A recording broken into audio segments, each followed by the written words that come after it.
안녕하세요. 말씀 베이커리 962번째 시간 기도하심으로 시작하겠습니다. 거룩하신 주님 감사합니다. 주님의 말씀을 묵상합니다. 성령님께서 말씀에 조명이 되어 주시옵소서.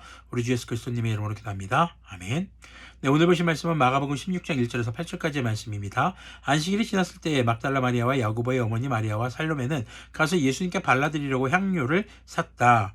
요한복음 13장 39절 40절을 보면요. 니고데모가 예수님의 장례를 치를 때 모량과 침향을 섞은 향료를 100근 대략 34kg 정도를 사용했습니다. 자, 그런데 왜 이 여인들은 향료를 샀을까요? 그들이 할 수 있는 최선의 준비를 해서 예수님의 장례를 마무리하려고 했던 것이겠죠. 그래서 이레의 첫날 새벽 해가 막 돋은 때에 무덤으로 갔다.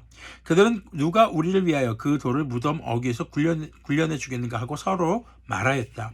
자, 이 안식일이 지나기만을 간절히 기다렸습니다. 안식일 끝나자마자 이들은 향료를 사서 예수님의 무덤으로 달려갑니다. 근데 가다 보니까 걱정이 됩니다.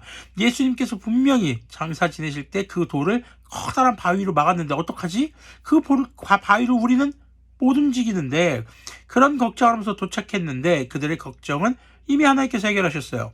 그런데 눈을 들어서 보니 그 돌덩이는 이미 굴려져 있었다. 그 돌은 엄청나게 컸다.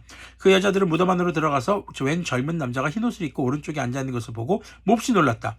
그가 여자들에게 말하였다. 놀라지 마시오. 그대들은 십자가에 못 박히신 나사렛 사람 예수님을 찾고 있지만 그는 살아나셨소. 그는 여기 계시지 않소. 보시오. 그를 안장했던 곳이오. 예수님께서 무덤에 묻히실 때 우리나라식의 무덤이 아닙니다. 당시 중문동의 무덤은 동굴이 있습니다. 그러면 벽에 시신을 눕힐 수 있을 만한 정도의 벽을 팝니다. 그리고 그 안에 눕혔죠. 그리고 그것이 2층 혹은 3층, 왕실묘 같은 경우는 3층 정도의 아주 큰 굴에 있고, 일반적인 부자들의 무덤에는 2층 정도의 그런 묘실이 있었습니다. 그런데 예수님을 모셨던 묘실이 비어 있는 거죠.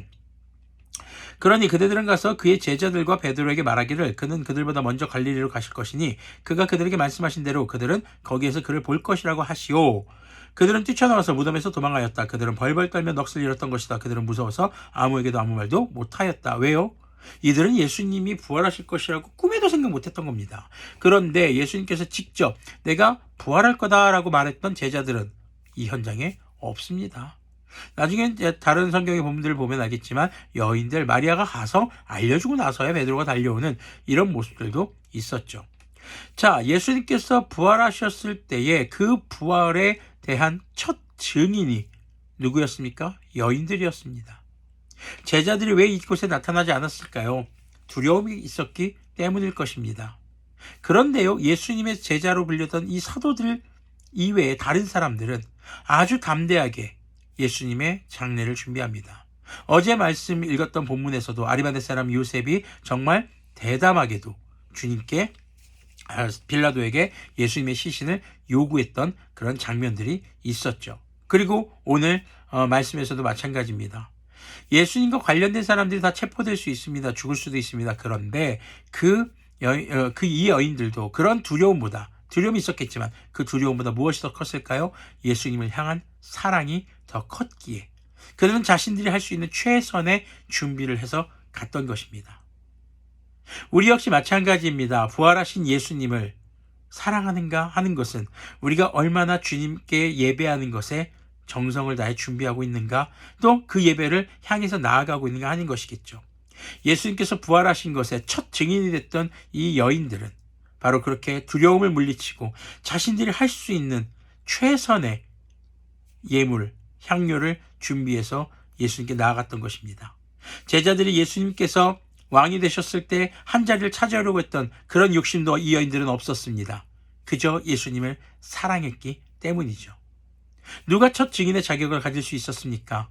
예수님을 전심으로 사랑했던 사람입니다.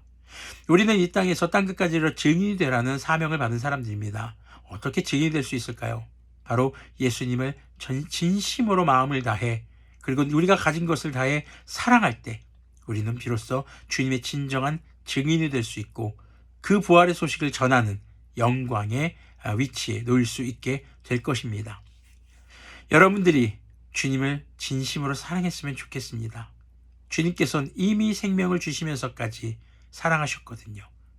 서로 사랑할 때 그 사랑은 열매를 맺습니다. 주님과 우리의 사랑이 열매 맺으려면 주님은 이미 우리를 목숨을 내어주기까지 사랑하셨습니다. 우리 역시 그 예수님을 우리 자신의 목숨을 내어줄 정도로 사랑할 때 비로소 우리의 삶에 부활이라는 구원이라는 진정한 열매가 사랑의 결실이 맺힐 줄로 믿습니다. 기도하겠습니다.